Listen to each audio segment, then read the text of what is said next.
The annual Holy Family Elementary Gifts in a Jar fundraiser is underway. Teachers Maddy, Quimby, and Teresa Schrant stopped by to share all the details with us on this episode of the Post Podcast.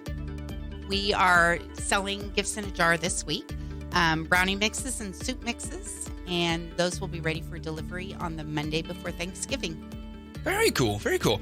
What is it the same ones this year, or you got some new flavors in the mix? It's the same recipes we've used in the past. They are family favorites. They make good gifts in this holiday season. So one of each is the perfect balance, soup and brownies. Absolutely.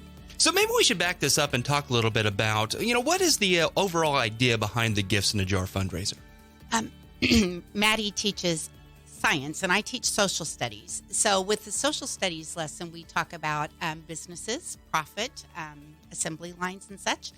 And we use this project to raise our money to buy tickets for the Cosmosphere, which is the science part of our project. So in the spring, we take our science field trip to the Cosmosphere in Hutchinson and tie in kind of our unit on space exploration. Very cool. Very cool. And what a time to be talking about space with the Artemis mission going on. I get so excited about space stuff. The Cosmosphere, I love it. I grew up, I went down there. I lived close to there, so I was there all the time when I was a kid. And I love taking my kids down there. So neat. Yes, the students love it. We love it too.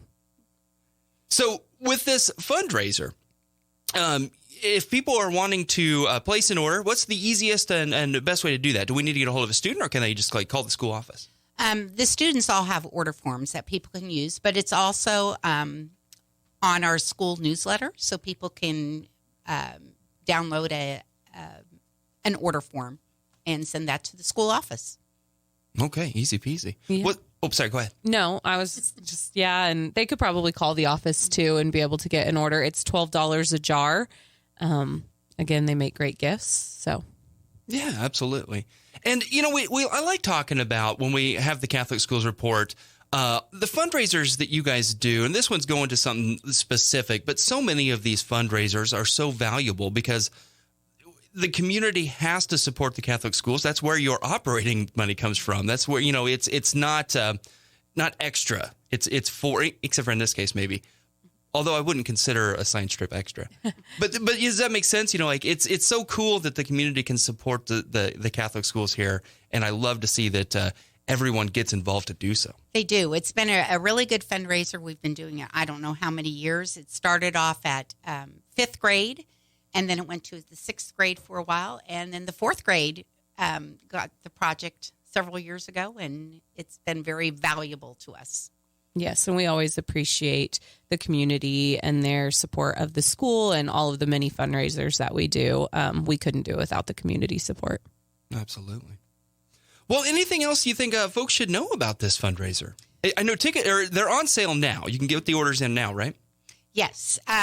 We started sales just last week, and we need to close that out on Thursday because the kids are not in school on Friday. We have an in-service. Okay. And so we are closing out the sales on Thursday. That gives us a week to round everything up, to get all our ingredients in our jars and have things ready to go on the 21st. We'll pack them on the 21st, assembly line style, and then if they order through a student, the student will deliver it to them, or they can stop by the school and pick them up. Yeah. I'm curious, how many students get involved in that assembly project? We've got 47 students this year, Wow. So they'll all have a job to do. We run 2 lines of brownie assembly on either side of the table. That takes, I would say, probably about 20 students to do that. And then we run an assembly line to put the spice mixes together for the noodle soup. And then we have kids filling jars with noodles and cutting ribbons and taping directions onto the jars. So it's pretty busy. And thankfully we have parents to help us out too. I was going to say, it sounds like a well-oiled machine, but then you got to remember it's 4th graders. So, yeah, if you guys get a little parent's direction, I'm sure that helps smooth it out a little bit. Yes, for sure. But what an awesome experience for them to be able to contribute to that, the trip in that way. Like, I got to feel that they have more, I don't know what the word would be, but there's more value to it for It's them. more ownership. They know that they earned it and they worked hard to earn that trip.